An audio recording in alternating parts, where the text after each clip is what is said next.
तो प्रभु प्रेम, इससे बड़ी कोई पूंजी नहीं है। और देखो, जिन्होंने कुछ नहीं चाहा ना, जिन्होंने कुछ नहीं चाहा, उनको प्रभु स्वयं विराजते हैं आकर। जैसे तो कुछ चाहिए ही नहीं। अब प्रभु को क्या चाहिए? कुछ नहीं। उनके पास सब कुछ होता है, लेकिन उनको कुछ नहीं चाहिए होता। सब कुछ अपने आप ही आता है।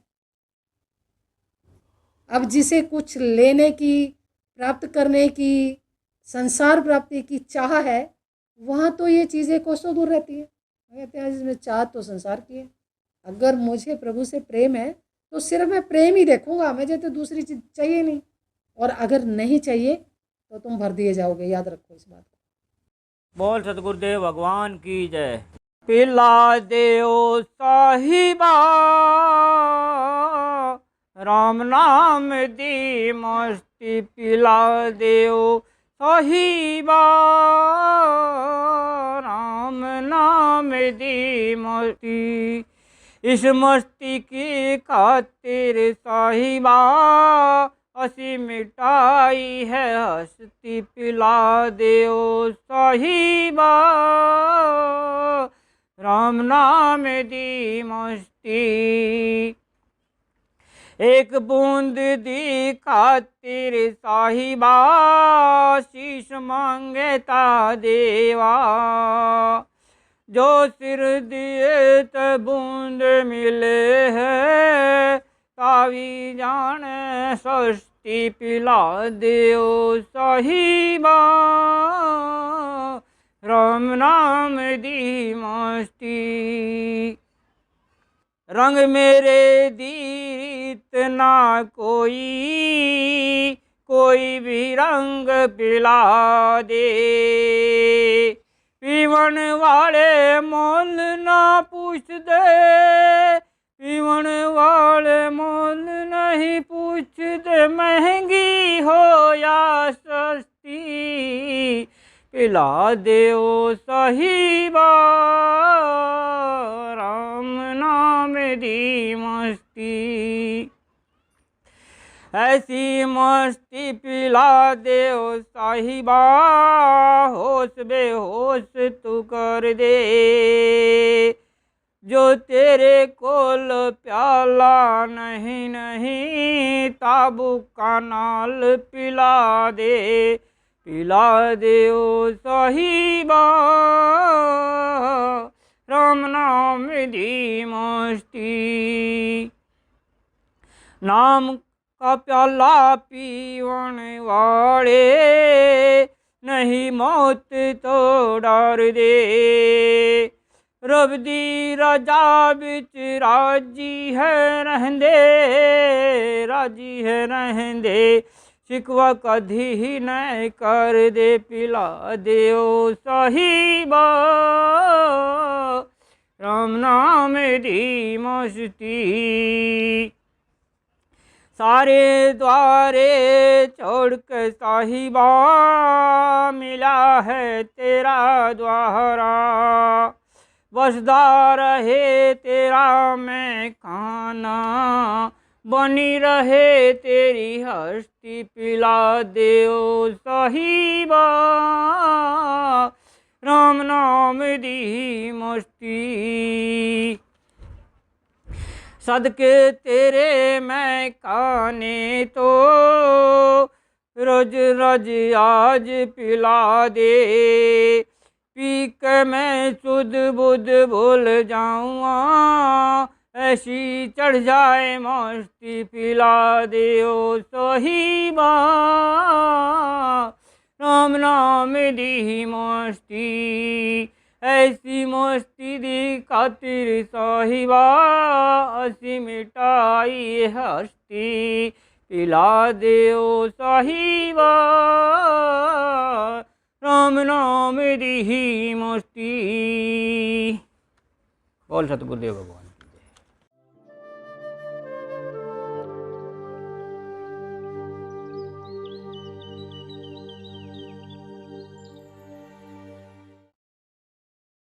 परमात्मने नमः,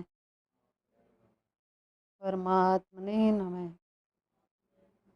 परमात्मने नमः। बोलो सतगुरुदेव भगवान की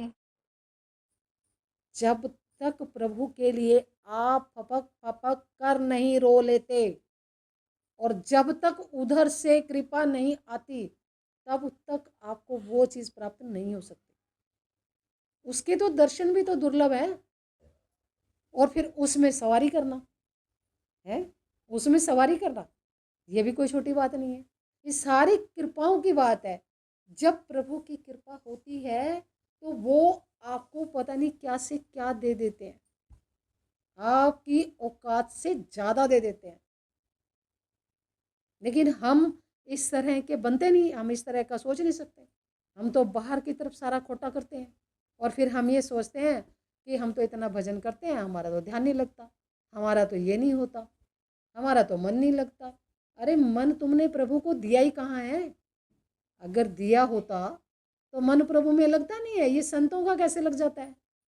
इस सब ऋषि मुनि इतनी ऊंची ऊंची साधनाएं करके है कहाँ कहाँ तक पहुंच जाते हैं और कितना कितना ये इतना इतना ज्ञान देते हैं। ये कहाँ से देते हैं? ये सारा देखते होंगे ना, तभी तो देते हैं।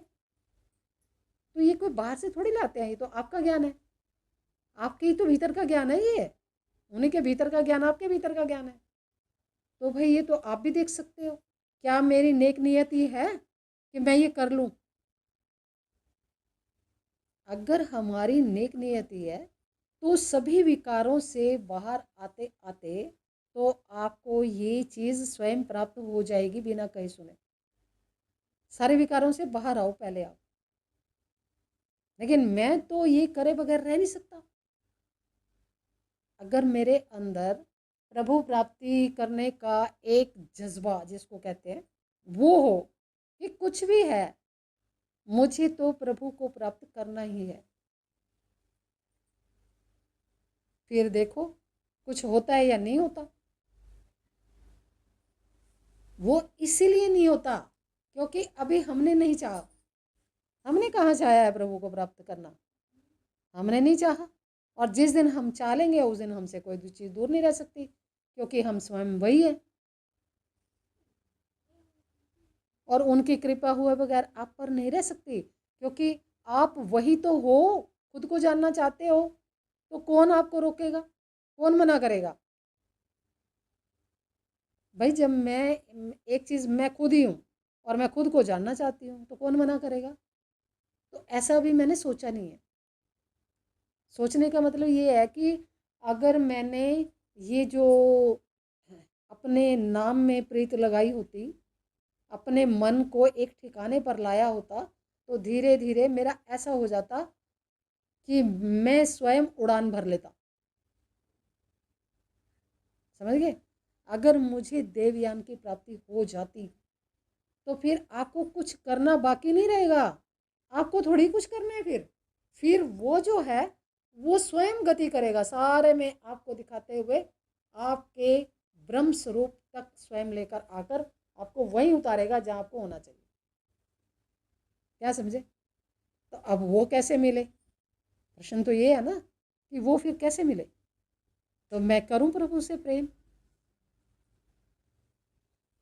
प्रभु प्रेम के पाले पढ़कर प्रभु को नियम बदलते देखा। अगर आप प्रभु से प्रेम करते हैं तो प्रभु जो उनके नियम है ना, नियम वो भी बदलते देखा। और श्री कृष्ण तो स्वयं देख लो आप, चोरी भी करते थे, झूठ भी बोलते थे, मैया मेरी मैंने ही माखन खायो और खा लेते थे, नहीं करते थे? ये सारे नियम चेंज करने की कला कृष्ण जी के पास है। राम जी तो मर्यादा पुरुषोत्तम थे, लेकिन कृष्ण जी तो करते हैं ना सब कम ज्यादा।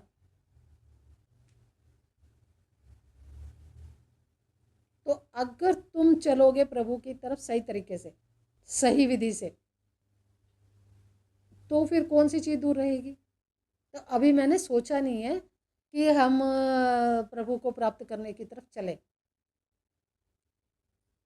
अगर हम ये सोच लेंगे ना कि कुछ भी हो मुझे तो प्रभु को प्राप्त करना ही है, और देखो लक्ष्य तो यही है आपका। कितने ही जन्म ले लो आप, लाखों जन्मों को अभी आप भुगतान कर चुके हो, अभी और कितने जन्म आएंगे, ठीक है। अगर आपने यहीं पर ही आगे आने वाली जन्मों की श्रृंखला काट दी तो आगे जन्मों के सारे कर्म जो आपने भुगतान करने हैं ना वो साथ ही कट जाएंगे। और अगर आपने इस चीज़ को नहीं समझा तो ये आने वाले सारे जन्मों के कर्म आप पर लागू होंगे। जन्म दर जन्म चलते चले जाओगे आप, और फिर कोई जरूरी थोड़ी है मनुष्य ही बनोगे। ये और भी जो इतने घूम रहे हैं ये सब, ये कभी मनुष्य ही हुआ करते थे। ऐसे कर्मों के हिसाब से फिर इनको ये वाले बाहर वाले कितने देखते हो ना कितनी योनियां हैं, ये सारे जन्म इसीलिए मिल रहे हैं कि उन्होंने इस जीवन में मनुष्य जीवन में ये चीज़ें की थी, इसलिए वो ऐसे बना दिए गए। इसीलिए तो कह रही हूँ वो महामाया है, उनके फेस पर एक ही फेस है ऐसे। मुझे उसे जो करना है वो करना है, उसके हिसाब से जो उसने कर रखा है वैसे करना है। क्षमा का कोई खाना नहीं है। माँ है ना, वो आपको सुधारना चाहती है इस कृति से, लेकिन बंदा है नहीं सुधरता। और इतने इतने संकट आते रहते हैं मनुष्य पर, फिर भी सोचता नहीं कि ऐसे क्यों आ रहे हैं, ऐसे ही मैंने किया होगा तभी तो आ रहा है ना, बिना किए तो कुछ आएगा नहीं। बिना किए उनको कोई तुम्हारे से दुश्मनी थोड़ी है कि तुम्हें ऐसा बुरा दे देंगी कि कुछ ऐसा दे देंगी कि भाई आपके जो आपके स्वभाव में नहीं है। आपके किए हुए का ही तो ये फल देना है ना उन्होंने तो, इसलिए उनका फेस एक जैसा है। मैंने इतनी बार दर्शन किया लेकिन मैंने मुस्कुराते कभी नहीं देखा। अडिग तो जो सारे ब्रह्मांडों को जो शक्ति चला रही है, तो वो अगर ऐसे दया करने लग जाए सब पर तो उनकी तो सत्ता का कोई ठिकाना ही नहीं रहे। वो तो जो करते हो उसका फल देना उन्होंने, ये करना है। तो भगवान श्री कृष्ण कह रहे हैं कि मेरी जो माया है वो दुरत्या है, उसे कोई नहीं जान सकता कि वो क्या है। जिसके इशारे से कोटि कोटि ब्रह्मांड तैयार हो जाते हो, इशारे मात्र से, तो ऐसी शक्ति को आप क्या लगाते हो, और वो ऐसे आपके सामने हो है। तो ये सारी चीज़ें आपको स्वयं देखनी चाहिए। आपका इंटरेस्ट होना चाहिए ना कि मैं ये चीज़ें, मैं मनुष्य हूँ तो मैं अपने अंदर जाकर ये सारी चीज़ें देखूँ कि यहाँ से जो बताया जा रहा है वो सही है कि नहीं है, तो मैं अपने अंदर जाकर देखूँ। देखो जिनके पास शब्द है ना, आपको एक चीज़ और बताती हूँ, जिनके पास शब्द है उनको इस देवयान की प्राप्ति देर सवेर होगी, इसीलिए शब्द की महत्ता है। क्योंकि ये शब्द ही ब्रह्म है, वही है वो भगवान। लेकिन तुम अभी उधर अच्छे से चले नहीं ना। जब तुम चलोगे तो कृपा हुए बगैर कैसे रह सकती है। और अगर ये है कि मैं यहाँ खोटा करता रहूँ और मैं शब्द में यात्रा कर लूँ, मुझे देवयान मिल जाए, मैं फटाफट बैठ जाऊँ और फटाफट ब्रह्म हो जाऊँ, ऐसा तो नहीं होगा। ऐसा नहीं होगा। धीरे धीरे रे मना, धीरे सब कुछ हो। अब प्रभु को इतना छोटा मत लगाना आप। जिन्होंने इतने कोटि कोटि ब्रह्मांडों की रचना कर रखी है तो वो कोई छोटी मोटी ताकत तो होगा नहीं, नहीं होगा ना। और देखो इतना सूक्ष्म रूप करके वो आपके भीतर में बैठ गया, वही जो सारे ब्रह्मांडों को चला रहा है। इस सारी सल्तनत का जो मालिक है वो सूक्ष्म होकर आपके भीतर बैठ गया। तो ढूंढो, तो आपके अंदर ही है ना वो, तो ढूंढो। लेकिन मेरे पास तो अभी सोचने का तरीका ही नहीं है। हमने इस शब्द प्राप्ति के लिए, नाम रतन की प्राप्ति के लिए कहाँ कहाँ धक्के नहीं खाए थे, कहाँ नहीं गए थे हम। तुम्हें तो घर बैठे कृपा हो रही है तब भी नहीं समझ आती। तो तुम्हारा भाग्य हमारे से अच्छा है ना कि घर में बैठे हुए सब प्राप्त हो रहा है। लेकिन अब मैं बुद्धि कहाँ से लाऊं इतनी कि मैं अपने आप को देख लूं। अगर सही तरीके से साधना की जाए, शब्द के उसमें रहे, उसमें रहे मनुष्य, तो फिर ये है कि धीरे धीरे वो सारी कृपा आने लगती है। शब्द में रमण करना चाहिए आपको।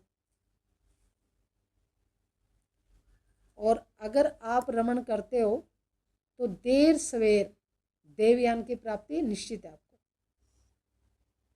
और जिस दिन देवयान प्राप्त हो जाएगा, आधी से ज़्यादा यात्रा आपकी कंप्लीट हो गई, समझ लेना। क्योंकि उसमें जब सवारी होगी, फिर आपको क्या करना है? आपको क्या करना है फिर? आप अभी कहीं आपने जाना है, यहाँ से कहीं जाना है, तो जहाज़ में बैठकर आप क्या करते हो? करते हो कुछ?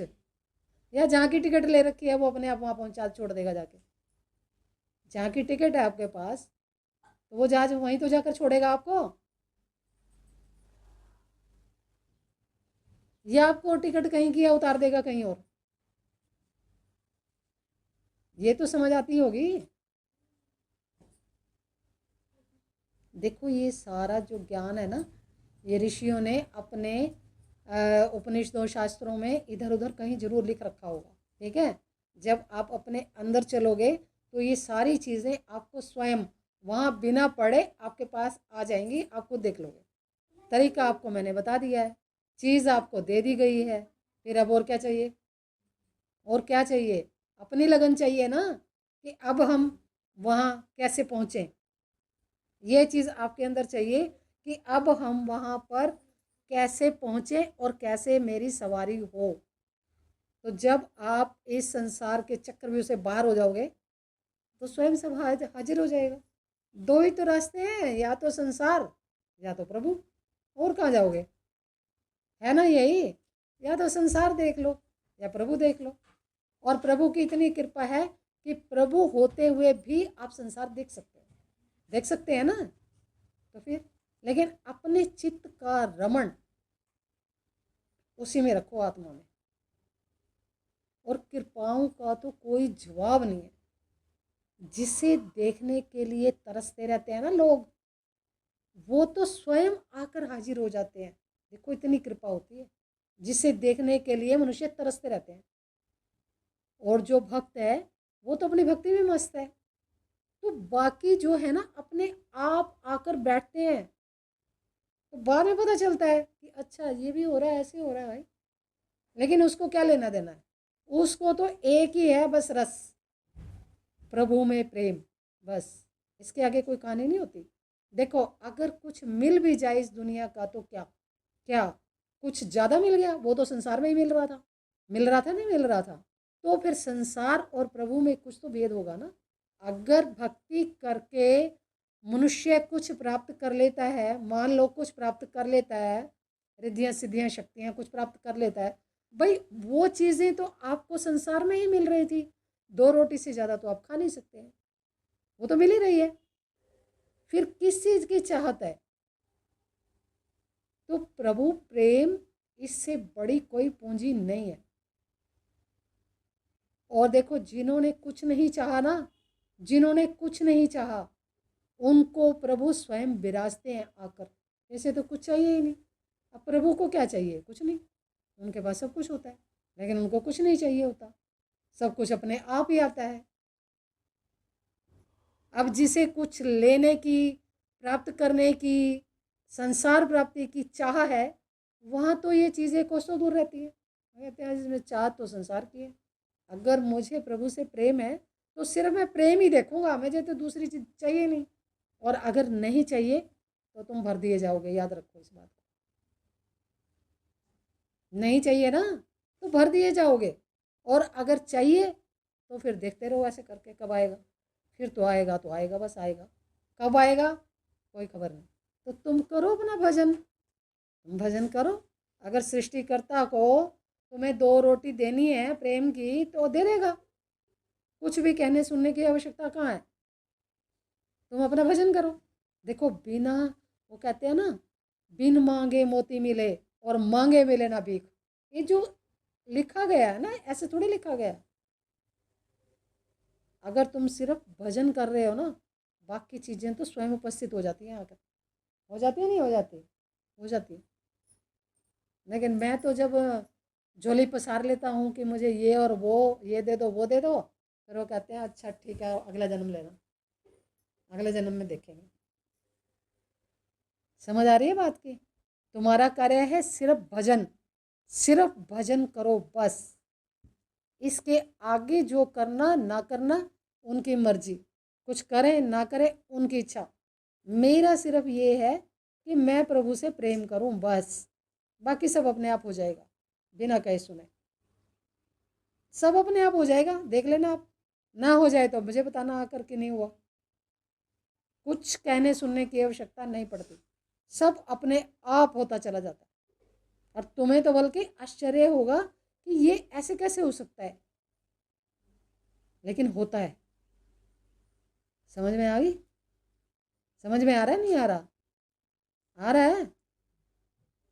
तो अपने नाम का सुमिरन, प्रभु से प्रेम, सभी विकारों से बाहर, 24 घंटे मन को परमात्मा में लगाना और देवयान की प्राप्ति, और इसके बाद आपका सीधे मोक्ष। उसको कोई नहीं रोक सकता। जन्म मरण के चक्कर से बाहर प्रभु कर रहो। ठीक है? समझ में आ गया सबको? कुछ समझ में आता है नहीं आता है? आता है। चलो ठीक है, आज इतना ही। बोलो सतगुरुदेव भगवान की। कोई जानेगा जानन हारा, साधो गुरु बिन जग अंधियारा हो, साधो गुरु बिन जग अंधियारा।